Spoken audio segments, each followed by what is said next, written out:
The Wycombe Wanderers Show. Welcome to the first Wycombe Wanderers Show of 2024. Happy New Year, everybody. A very happy New Year. Oh, we didn't say that last week because it was last year. But yes, if you missed last week's, we had a very showbiz prize draw. Do get your QBC quarters ball draw for next month. I wonder who'll be doing it. I don't know, it could be anybody. Someone showbiz. Well, yeah, I mean, it was a bit of a letdown last week just you doing it, but it could be anybody. Nobody else is available, clearly, between Christmas and New Year. On the way, we'll chat to Phil in a few moments' time. Luke's with us, as you may have guessed. Possible notice board section to come as well. Some interesting notice board notices. Yes. Yeah, see. Phil will preview the game which is coming up this Saturday. The trip to Burton Albion, hoping for back-to-back victories. Yes, the first win in 13 League One games came on New Year's Day.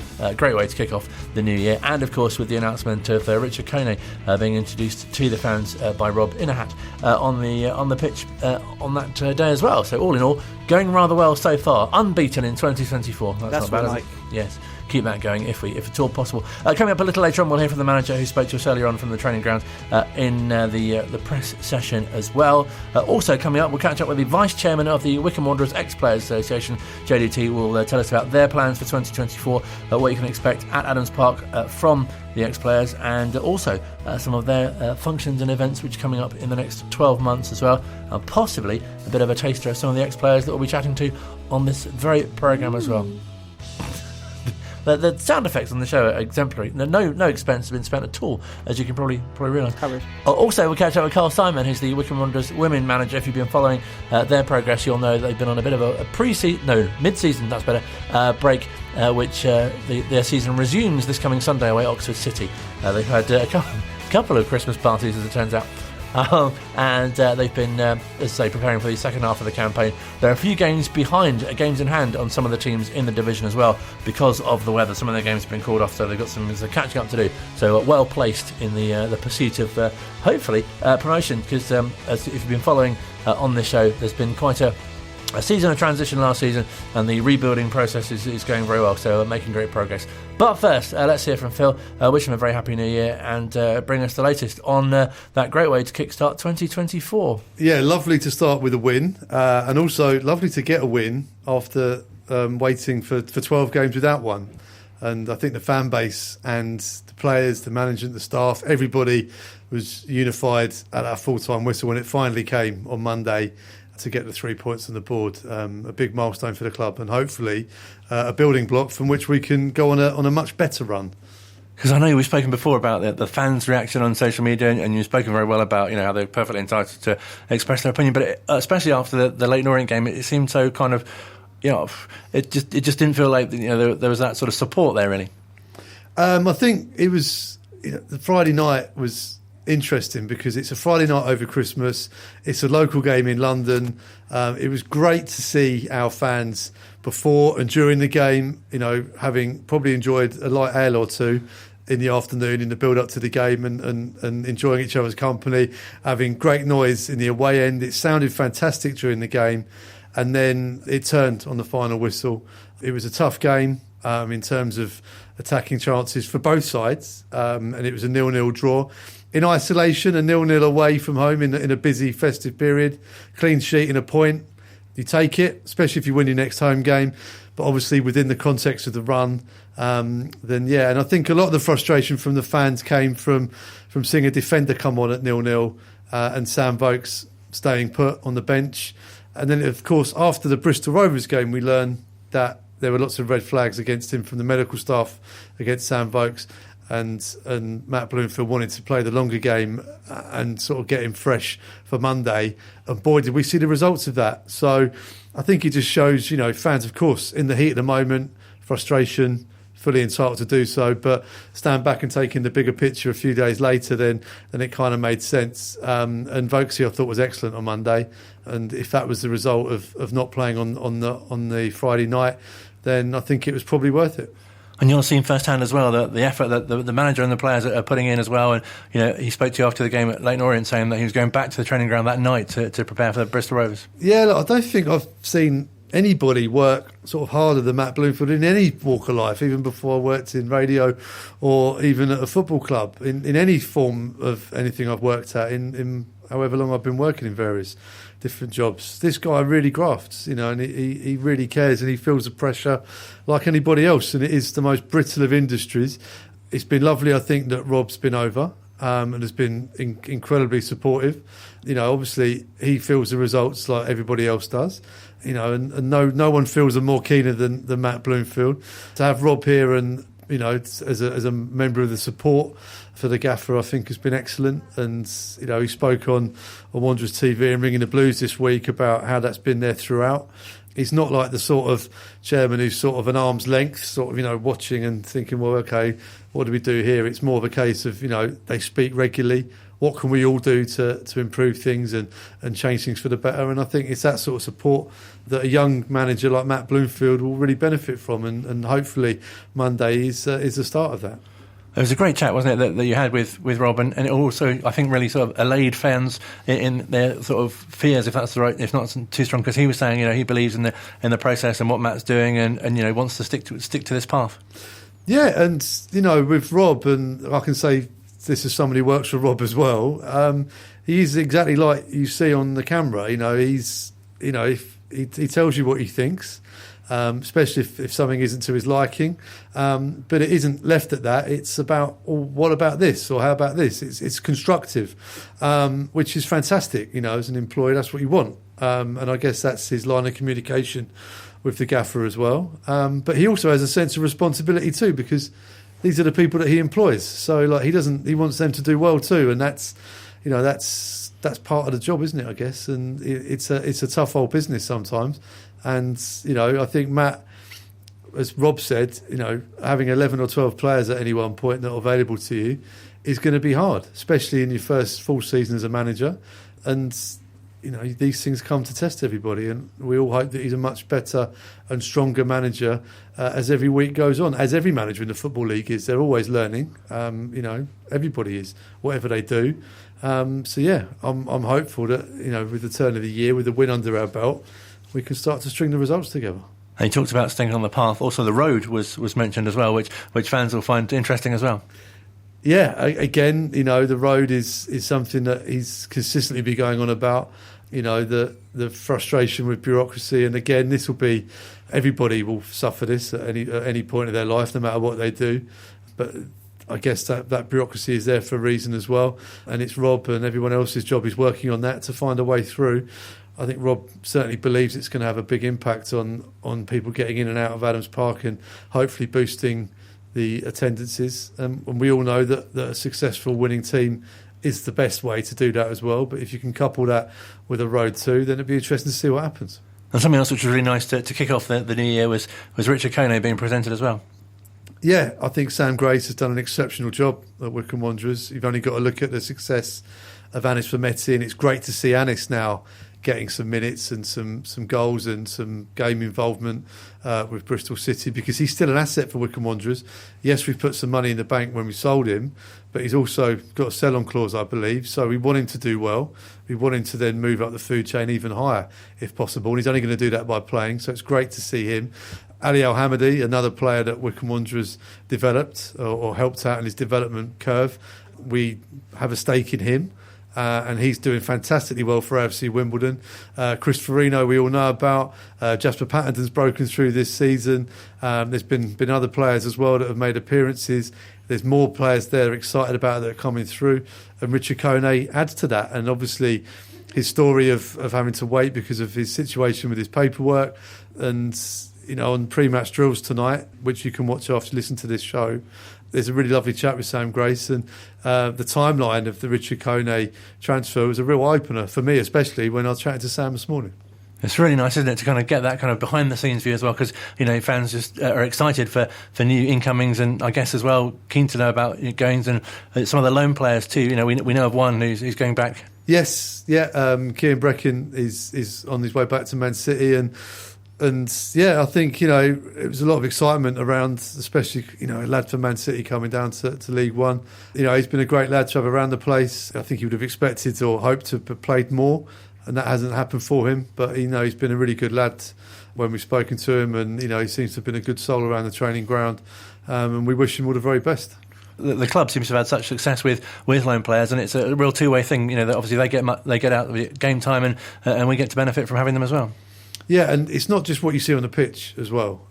Look, these players are in the Premier League academies. It's a very different world to League One, even the established League One pros, and we have a dressing room that have had Premier League players in, Gareth McCleary, Sam Vokes, but it's a very different environment, and it's a very different economy. It's a lot of difference for them to get used to, and it's what they've been sent out to experience, a lot of that, and so they'll go back. Hopefully, as better players, but hopefully, sort of more rounded individuals, a bit more grown up. First time away from home, for example, being aware of the financial implications of a win bonus, a goal bonus that is sometimes on players that ply their trades in the lower league on a consistent basis. And what can we expect from Burton this weekend? It's going to be a tough game. You can clip that up and use it for every game this season, I know. But Burton, it's always tough there. They changed their manager in December and promoted their first team coach. He's had a bit of a bounce. He's won 2, drawn 1 and lost 2 in his 5 league games since he's took control, having been on a really bad run under Dino Mamria. Apart from losing 3-0 to Oxford, it's all been really tight games. 1-0, 0-0, 1-0 either way, and a 1-1 draw. So it's quite binary, and something that we say regularly again on Wanderers TV and Wycombe Sound. First goal is going to be hugely important because Burton are a team, if they can get themselves in the lead, can grind out a result and be really difficult to break down, especially at home.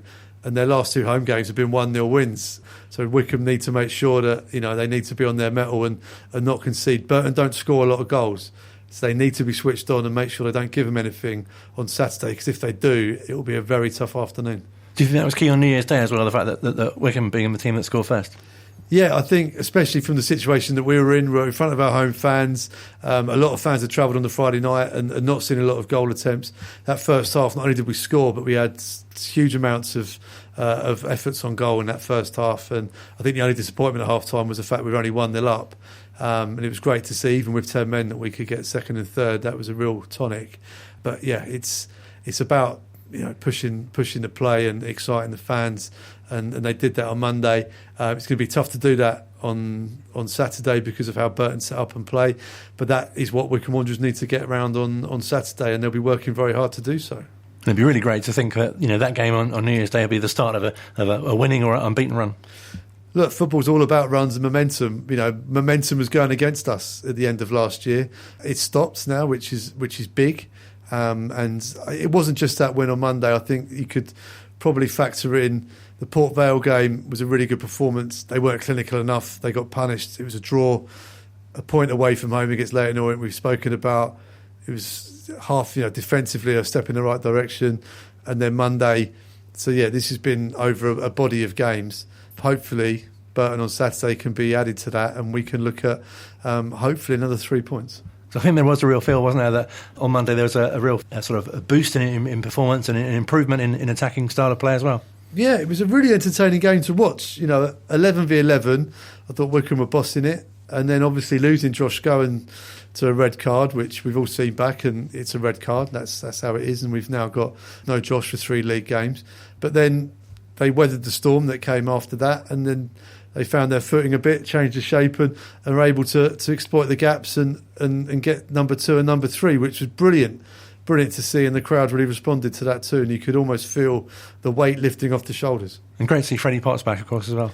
Yeah, fantastic. I thought he did really well on Friday. First game since the start of November. Played the whole game, which I don't think they were planning on, but it was just the way it fell.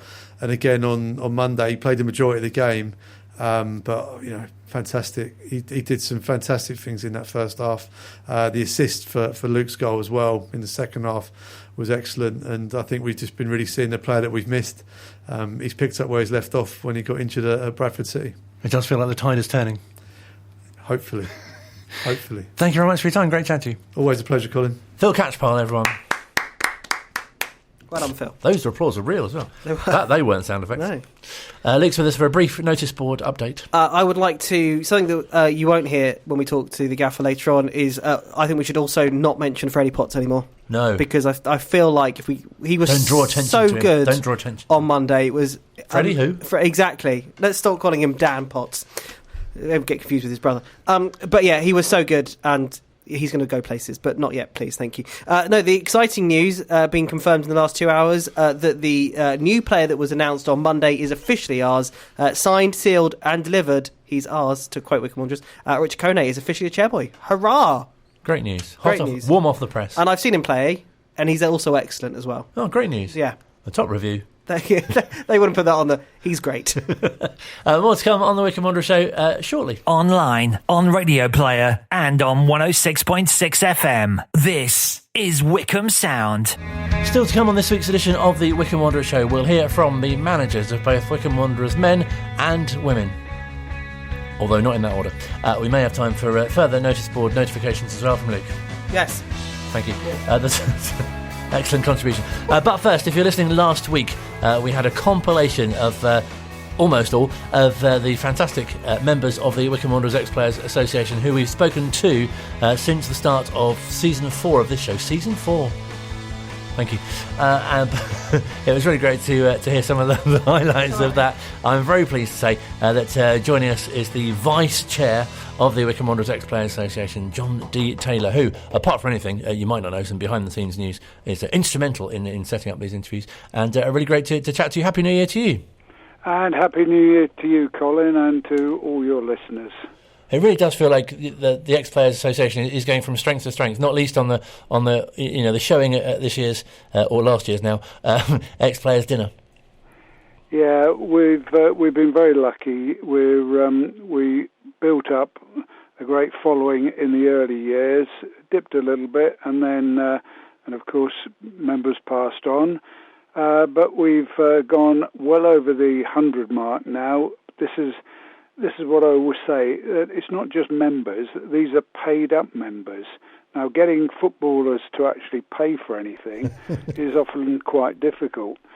We actually have 100, I think it's 104, 105 paid-up members. They all paid their £20 a year subscription to be a member of Wycombe Wanderers Ex-Players Association. Now, some clubs say, well, we've got 300 members. I had a conversation with a guy from Southend, actually only a few months ago. He said, yeah, we've got 300 members. Well, what do they do? Well, they don't actually do anything, but we do get a couple coming to a game. And I said, oh, okay. Well, we do a golf tournament, we do a quiz, we do an annual dinner. And there's a few other things that the boys do around the club on a regular basis as well. And he was astounded. Then I got a letter from the PFA saying, do Wycombe Wanderers have an ex-players association? So I wrote back an A4 two-sided sheet which explained everything that we did. And the PFA came back within hours saying, wow. So, we are in kind of a strong position. But, as always, we could be stronger. So what would you say are some of the hopes for 2024? Well, let's just go back slightly in that the kind of people that you met at the dinner in November, which was a look back to the 93 season, which got us into the Football League, three of them turned up almost unannounced, Steve Guppy, Matt Crossley and Keith Ryan, for the game with Port Vale on 2 days before Christmas. That caused a real stir. The fans gave them a marvellous welcome, not just on the pitch, but when they came around to the boxes, when they went into the Legends Lounge.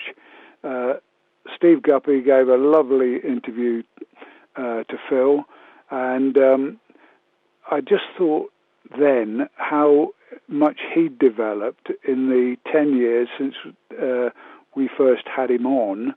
I can remember, and he could remember as well, that we had a similar do at the annual dinner, and we wanted to interview him, and I introduced him, and they yelled out from the back, "He's gone out, he's feeling sick." And But poor Steve was so nervous about doing an interview, and I said to him, how can you be nervous about doing an interview with me just in front of a few Wycombe fans and your former colleagues?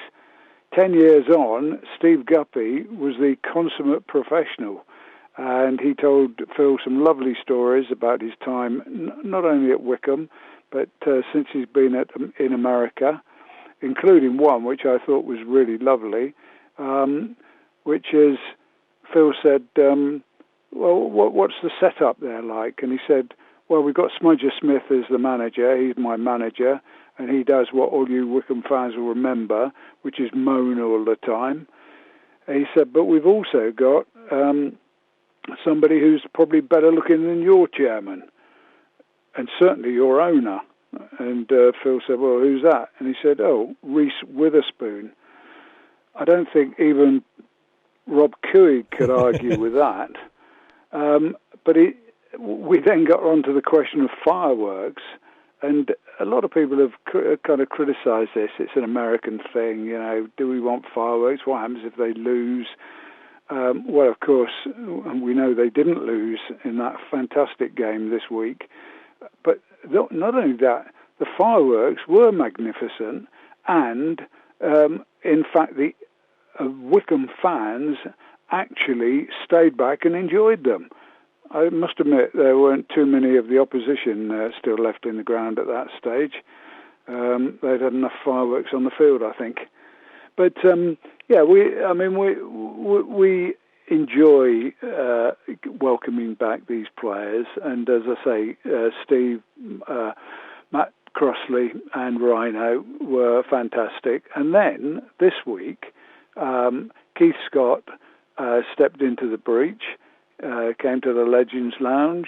Again, another big name from Wycombe's past. And Keith and I have had our little words over the past few years, but he's rejoined the Ex-Players Association, has promised that he'll give us all his support, and that to me is absolutely fantastic. Not only was Keith Scott there on Saturday, we had a gentleman called Len Worley. Now, Len has been a bit down in the dumps recently. I think it's an age thing. He's been a bit unwell and all of that. And we persuaded him to come on Saturday for the last game. And that was Monday, not Saturday, getting mixed up here. And anyway, I met him in the visitors' boardroom and had a chat with him and took him out. And he saw his picture in the little corridor on the way to the director's room, and he didn't realise that this showed all the Wycombe internationals of the past. And we were just looking at that, and the door opened, and in came Missy. And I said to Missy Cooey, oh, this is Len Worley. She said, oh, I've heard of you. I showed her the picture. Of course, she was very complimentary. Len, you've never changed a bit, and all the rest of it. Dear Len was delighted. 2 seconds later, the door opens again, and in comes Rob. And I said to him, let me just introduce you, Rob, to somebody here who you may not have heard of. His name's Len Worley. Len Worley? Even I've heard of Len Worley. Len, you've got your picture up on the wall. I hope that impression was better than that one Alan Hutchinson did a few weeks ago. And honestly, the delight on Len's face. And then, of course, we went round to the boxes, and it took us half an hour to get from the reception up to the boxes, because every 3 paces somebody came up and said, did you used to be Len Worley? I said, no, it wasn't me, it was him. And, what a great double act. Yeah, great double act, yeah. But honestly, it was fantastic. The number of people that recognised Len and wanted to come up, shake his hand, have a picture taken with him, say how much they enjoyed. And remember, Len Worley first played for Wycombe in 1955. I mean, that is just incredible, I think. he went up to the boxes, and then again, people there just wanted to say hello to him, and I think that, to me, is what the Ex-Players Association is about: reintroducing old stars, ex-stars, former players to the fans. It gets that contact going, and I think is wonderful for the club. It's certainly wonderful for the supporters, and it's certainly a great morale boost for some of the old players who think nobody remembers them. Absolutely. I think a lot of fans as well perhaps might not realise, what great work the Ex-Players Association does around the ground as well, with displays and also helping out with tours as well. Yeah, I've got to praise Vince Faulkner and Keith Samuels especially, and John Bignell, because they organise and do the tours around the stadium, which happen on I think on a Wednesday and a Saturday morning. They're here at 10:30 on a Saturday morning, taking people around who paid for a tour. They can go into the dressing room, they go into the boardroom, they go into the referee's room, just so they can leave a message. They go into the security area, and that's really interesting. They suddenly realise that, crikey, you're on candid camera. Everybody can be seen from one little room in Adams Park. And the people have thoroughly enjoyed that.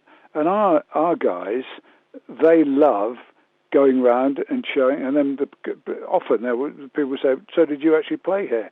No, we actually played at the previous ground. Oh, what was that like? Oh, well, it got 11-foot slope, but you used to get 12,000 people there. And they can't believe it. And we say, it's the anniversary today of Wycombe playing Middlesbrough, 1975, 49 years ago. 12,000 people at Lokes Park to watch them draw 0-0 with Middlesbrough.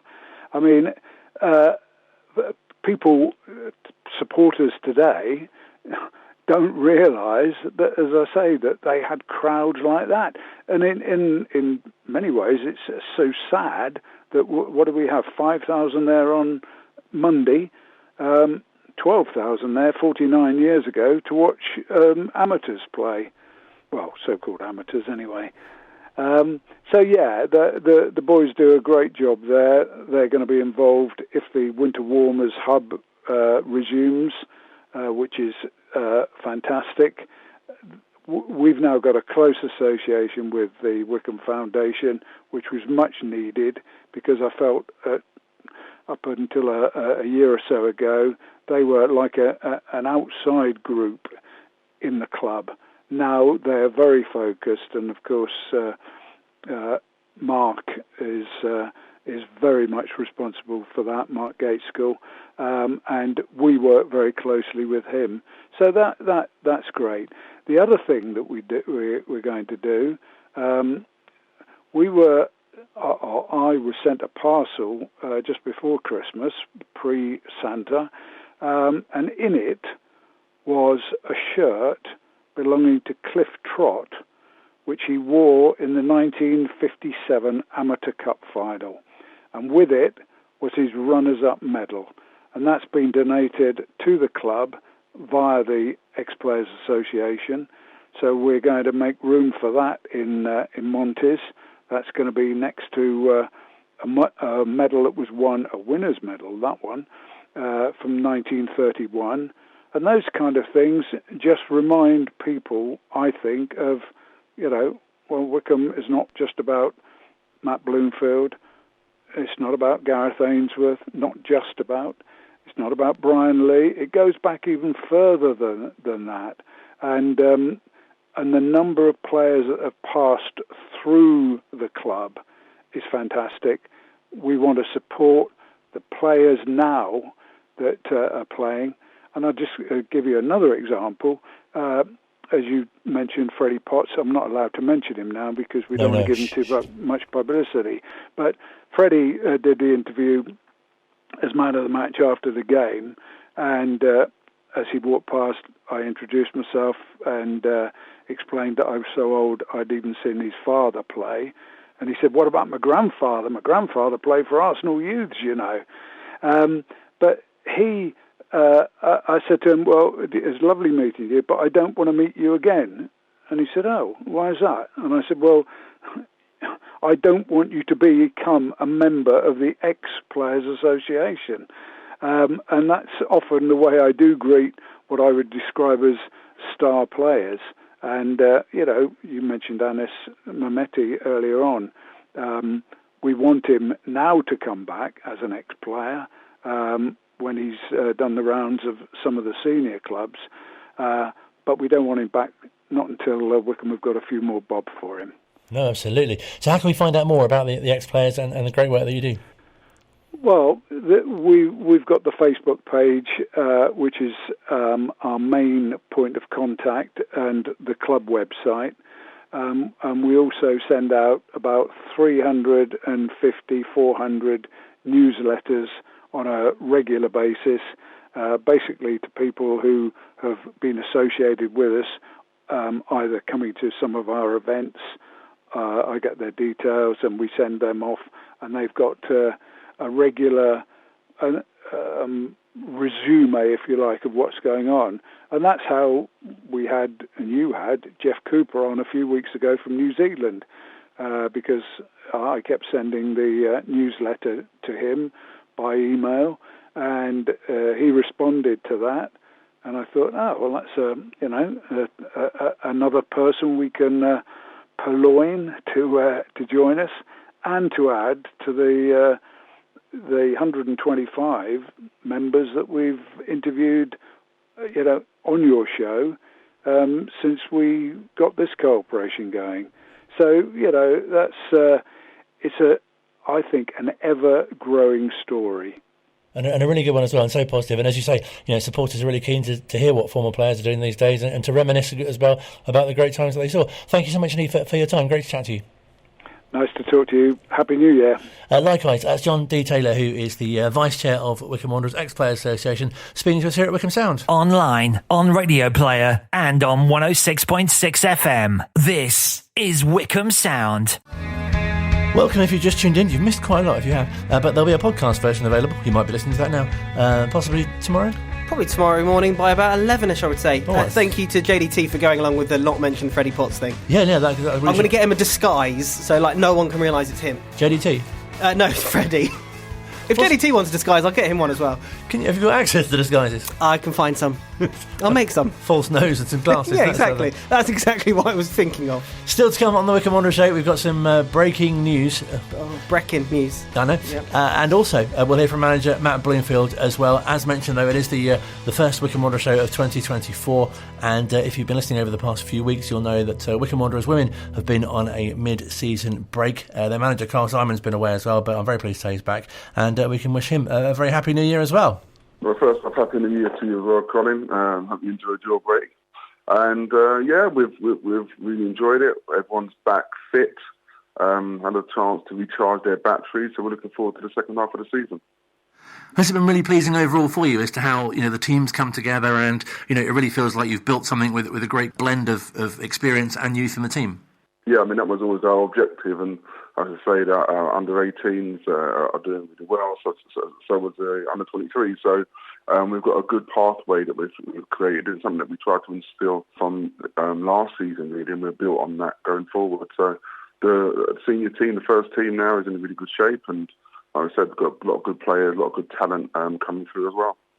That's something that really stands out as well, speaking to the players, is that they feel, they can progress really well. And, we've spoken to players who are, sort of 17 and getting a chance in the first team. And also, they're made to feel so welcome and fit in so easily. I've always believed in promoting youth, and my philosophy has always been an open door policy. And the opportunity is there for all young players to progress into the first team. And we've had a few from the under-18s and from the under-23s that have featured. Quite a few have featured this season, and if you look at the first team we have at the moment, and you look at people like Macca, Emily McCarthy, and you look at people like Little Molly Carter, they've progressed, and you've got Charlotte Hill as well.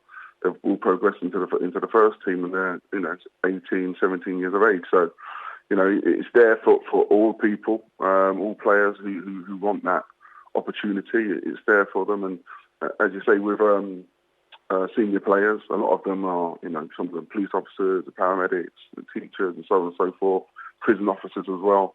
And sometimes they're not available. So that opportunity is always there for younger players. As long as they're fit and available, the chance will arise where they'll get a place in the squad. And it's not just the football side either. It really comes across that, the older players are really there to look out for the youngsters or offer advice or really help in any other situations, footballing or otherwise. Yeah, we've got an amazing senior leadership group headed by Bobby Lynch, who I've spoken to quite a few times. And, they do look after the players, and that's what we want. It's a one-club mentality. Everyone is welcome, everyone is looked after. So, yeah, that's really pleasing as well that we have that. But, it took some work to create that environment, and we do everything we can to protect it. And I think as well, without exception, all the players that we've been fortunate enough to speak to on this show, they all speak so well. They all seem so, sort of focused and driven and have different goals, individually and collectively, and really obviously want the team as a whole to do well as well. Yeah, the club message is very clear. We know what our objectives are. The players know what their objectives are, and it's the same with how we train. And we don't overload the players with information. We give them very clear instructions on what we want them to do, and I think that helps them be able to go out and to perform and obviously speak to yourself and know what's required of them. And do you find as well, you mentioned the availability of the players, it's frustrating in a way because, you can't always put out your strongest team, or in a way do you find that a challenge because, you can introduce, as you touched on, some of the younger members of the group? It is frustrating, obviously. We're not fully professional, and that's just the way it is. But, for me personally, when a player's not available, I get a little bit of excitement because I get the opportunity to give, a playing position to one of the under-23s or even one of the under-18s. And, I signed off on all the players that come into the club and, they want that opportunity. So when you're able to give them that opportunity, it's very pleasing. It can be hard, if everyone was available all the time to give them that chance. But, naturally these opportunities occur. And when it happens, yeah, I'm a little disappointed, of course, because you want to have your starting players out there, as it were. But at the same time, there is an excitement that you get to see some of the exciting players that we have in under-23s and under-18s and give them that opportunity. That's really pleasing as well. So, we welcome that.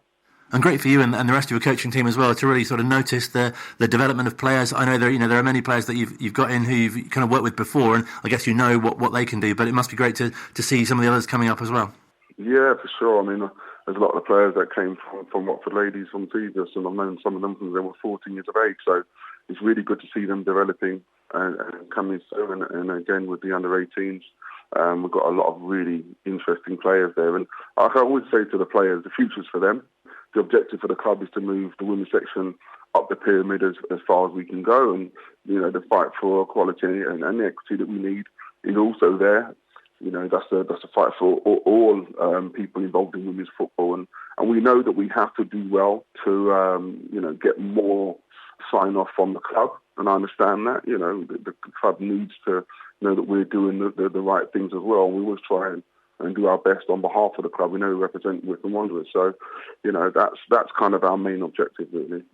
And I know we've spoken to you before about the influence of the Lionesses and how well they've done and the popularity generally of women's football, but it's been fascinating as well to speak to different age ranges at the club as well, to see kind of the internal sort of role models that players look up to in the club, but also obviously externally in terms of young fans who really look up to any of the players and whatever age group and what they're doing as well. Yeah, I mean, it's very interesting. We've got players from 36 going right down to 16 years of age, and it's very interesting to see with the younger players. The landscape has changed, and for the younger players, as opposed to a lot of the older players when they first started, they can see a professional women's game evolving, and it's getting bigger and bigger and bigger. And they're mindful, and they know that eventually it's going to be for them. When I've gone, when the senior players have gone, it will be the younger players that we have that will reap the rewards, and we all want to do our little part to put the women's section of the club on that footing for the benefit of others who follow after us. So what have you made of some of the teams that you've come up against this season and still in the remainder of the campaign as well, compared to your own side? We've done quite well. Got a really good start to the season, actually, compared to last season, which was quite difficult for us. and we're sitting nicely in the table. The teams we played against, we've lost 2 away games in the league only. And that was against Ascot and Bournemouth, 2 very strong sides. But we feel confident. We've beaten them both before in the past, and the rest of the teams in the league, it's quite a challenging league. Everyone can beat everybody. So no one knows how this league is going to end up. There is no real whipping boys in this team, or whipping girls, we say, in this league. So it's an interesting league, and it's one that we feel confident that we can compete in this season and do well. And are there particular things that you work on at this stage of the season compared to, say, earlier on? Well, at the start of the season, obviously we had a lot of new players come in, new coaches. So I think in that first phase of the season, it was a lot of getting to know you sort of thing, and letting the players understand, how we play, what we expect from them. And I think we've done a lot of good work throughout all the teams in the club and all the coaches to get to that stage now. And we're in a really good place where we can really push on. We know what we need to do. We know what areas we need to get better at. And we're just focusing on those things now, which is quite nice, having laid the foundations. And you've got Oxford City next, an away game, and obviously a team who are higher up in the table, but it should be a great test, shouldn't it? Yeah, away to Oxford City. Remember their game away to them last season. We were having a really, really tough time, and we got a really good win down there, which we needed. And we're looking forward to that game. And thankfully, with all this rain, it's on a 3G pitch, so the game wouldn't get called off. Hence why we had all these games in hand. But looking forward to going down to Oxford City. Really good venue, really good club. Always have good games against them. So we're looking forward to that.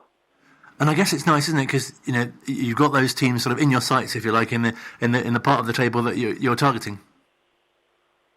Yeah. Everything's in front of us. As I said to the players, it's all there for us really.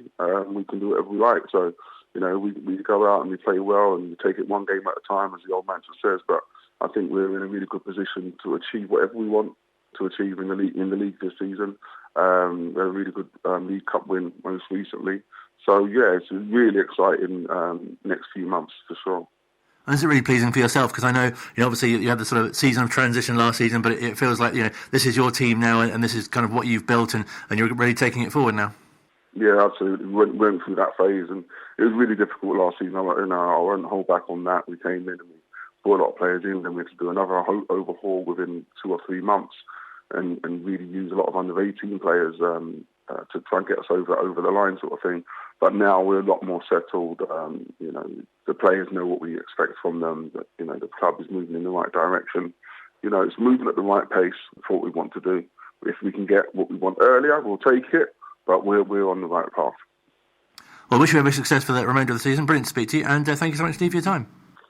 Thanks always, Colin. Cheers, mate. Great chatting to Carl Simon. I wish him and the Chair Girls all the best, and we'll be hearing from more of them as the season progresses. It's a great point he makes, isn't it? That some of them are paramedics, some are police women, some are teachers, some are other things. I think it's sort of like it's a lot what we hear from the ex-players when before they went professional. How it was all like they were all doing different jobs at the same time. But as you said, good luck to the Chair Girls for the rest of their season, mate, as everyone seems to be calling you this evening. Many of them have dogs as well. I've learnt. Really? Yeah. Okay. Very popular. Maybe they should have like a day when they bring all the dogs to Adams Park and they can you would hate it. I'd have to set that one out. It'd be quite good because a lot of the players have dogs as well. Yeah, apparently so. Players like Max Striek has Major.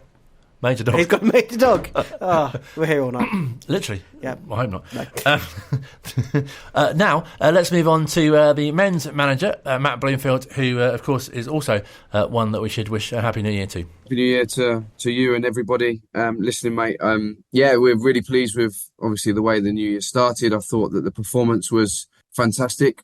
I thought it was as good as I've seen in the time since I've been back. I thought the energy and the intensity the boys played at was very, very good, and was really pleased with the performance and the result followed. Obviously, with the signing of Richard Kone as well, a boy we've been trying to get in the building for a number of months now. Finally, to get that over the line, we're obviously really pleased with that as well.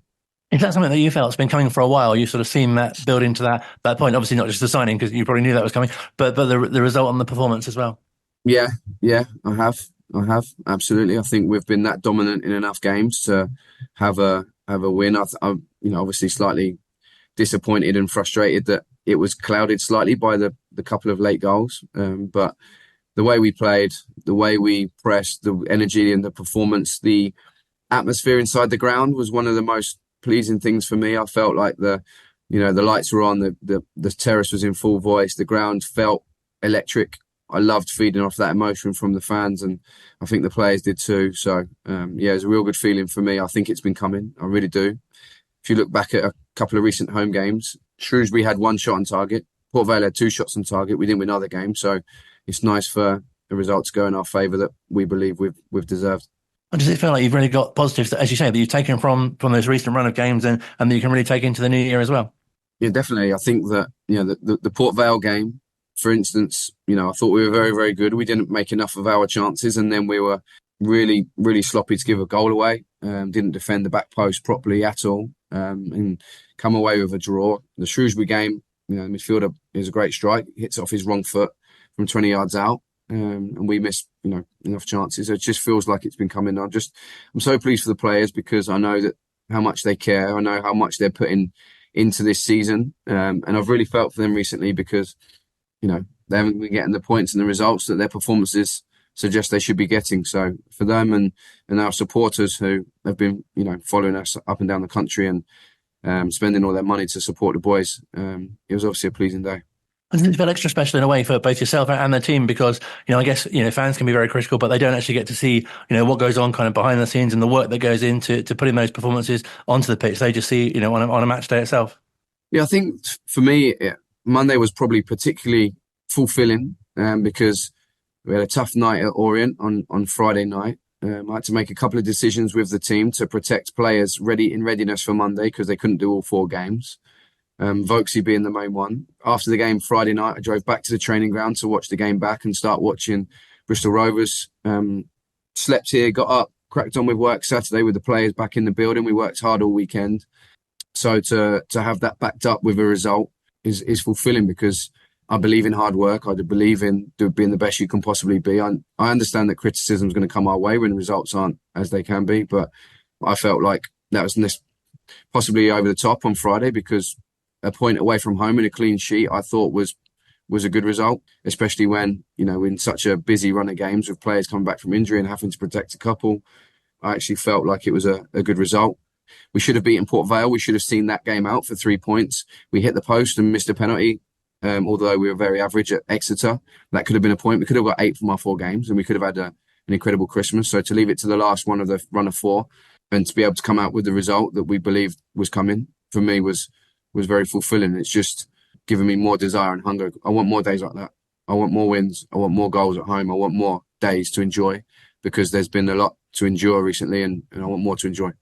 Because do you think it's the fact that perhaps, fans' expectations are just perhaps a bit too high and perhaps it's, obviously you can't win every game and it's not possible to get the result that you want from each match and, football's not really like that?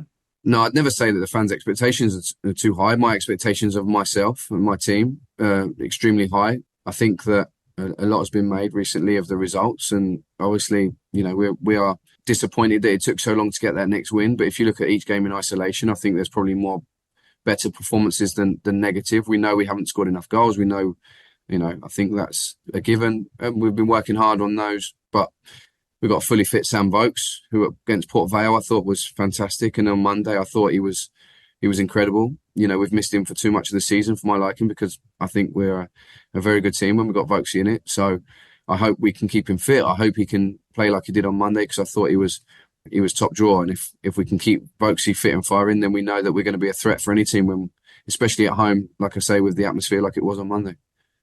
And going into this game against Burton, the news today that you'll be getting a touchline ban, especially for one card, a yellow card in particular, that obviously that you refute. I go beyond refute.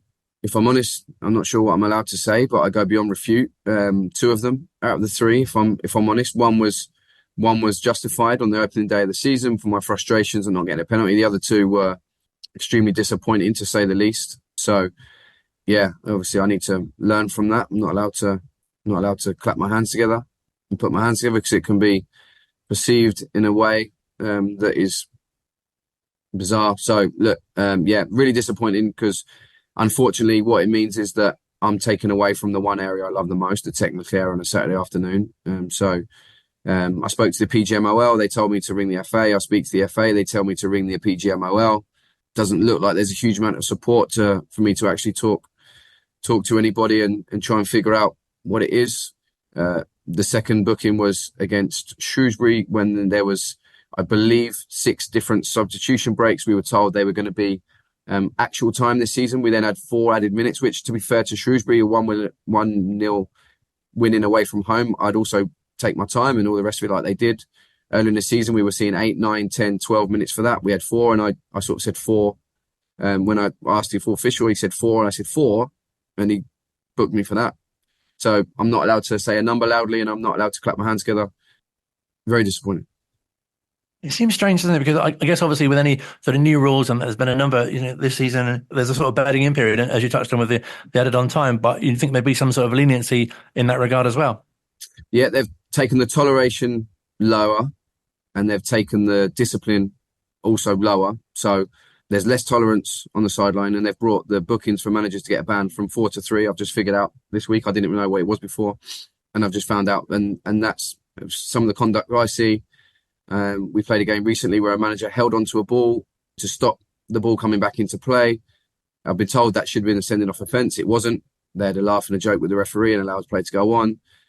I didn't see Josh's incident on Saturday. It was on the blind side of me when, I just saw him hit the ball first. So I kind of put my hands together in astonishment when the red card came out, because I just hadn't seen the incident properly because it was on the blind side, and I get booked for it. It's bizarre, mate. And the disappointing thing is I love my job. I love being out there on a Saturday with the boys. The referee agrees that it might have been the wrong thing to do. The people at the FA agree with me that it was wrong off the video footage. The PGMO agree that it's the wrong thing to do. Everyone agrees that it's wrong, but no one's willing to help. And just going into this Burton game, has there been a real lift among the squad? After that Bristol Rovers game and that win, is that really does it feel like a real kind of springboard going into the new year? Yeah, I think the boys have been in great spirit this morning. They've trained extremely well. As I said to you before, mate, I think that it's just strengthened my resolve, my hunger and desire to bring good results, because it's a lot more enjoyable when you do that. So the boys are in good spirits, mate. We're ready for another tough game at Burton on Saturday afternoon. We have to replicate the energy and intensity that we had on Monday. We have to replicate the quality of our play. We have to replicate so much of that in a totally different game, in different surroundings, on a different pitch against different opposition. So we have to be ready for the battle that's to come. We have to be ready for the challenges that are in front of us on Saturday afternoon, and we have to try and replicate that level of performance. If we do that, then we have a chance of having another good day. And just finally, I'm sure you'll get asked a lot more about transfers in this month, but what will be your message to supporters going into this kind of run of games that we've got coming up? Yeah, the message is to stick with the players. They're giving you everything they possibly can. They're a real honest group. We've got some incredible people in that change room, and the lads are giving everything they've got. There's going to be incomings and outgoings in January. I'm fairly sure of that. I don't know exactly how much number. We've been working hard behind the scenes, and conversations have been going on. So yeah, there might be a couple in, a couple out. I'm not too sure on the exact number of what will happen, but there might be a slight freshening. But we hope to come out the window at the end of January in a better shape than what we went into it. And if you do that with every transfer window, then hopefully you can keep moving forward. An exciting time for the club, of course, with the January transfer window open. We'll keep you up to date with any ins and outs. Speaking of which, we have some Brecon news. We can confirm. I say we can confirm. The club have confirmed that. And we can confirm. We can confirm that the club have also confirmed. It's very confusing. That Cian Brecon has returned to Manchester City at the end of his loan spell with the Chairboys at the club, and we wish him good luck. Yeah, absolutely. One out, one back in. Damani Mella is back from his loan spell from Sutton. Good to see him back. Which when you saw him today, didn't you? Yeah, I was like, we went in to have lunch. I was like, Damani's here, and then saw the tweet. I was like, that's why. And so this is sort of like I don't know how you describe this, but if you ever are looking for someone to decorate your Christmas tree, don't ask Jack Grimmer. If you've seen the video of the Christmas tree going up at the training ground, it looked lovely. It was very nice. Tom Holder, club secretary, also helped. However, me and Phil dismantled it this afternoon. What an absolute mess. Oh. We had to sort of take the tree apart to take the lights out. It was very, very confusing. Controversial. Yeah, so maybe just ask Rona Grimmer to do it instead of Jack. He'll be doing the summarising, or probably playing as well. Yeah, exactly. Yeah, he'll just be commentating on the tree going up or something. It's our first tree news on the show as well. It is, yeah. Good evening to the Grimmers. That sounds like a new It does sound like a podcast, doesn't it? Evening with the Grimmers. It's nice, I like it. Or a film, perhaps. Yeah, possibly, that would work. Just a reminder, if you're not going to Burton, you can hear the whole match live from 3 here on Wycombe Sound and on Wanderers TV. Build-up starts at 2. It does, and if you're not going to Tuesday's game against West Ham in the Bristol Street Motors Trophy, build-up is from 6 with Ringing the Blues and live commentary from 7 o'clock. Early kick-off, don't forget. It is, it's very confusing. And Freddie Potts won't be playing. No, don't mention Freddie. No, of course, you're supposed to mention His him. brother and dad will be there, though. So, Other members of the Potts family Yeah, are exactly. available. Thank you very much for listening. Have a great rest of your week, and hopefully we can get back-to-back victories starting on Saturday at Burton Albion. More next week. Thank you very much. come on, you Blues! Mate.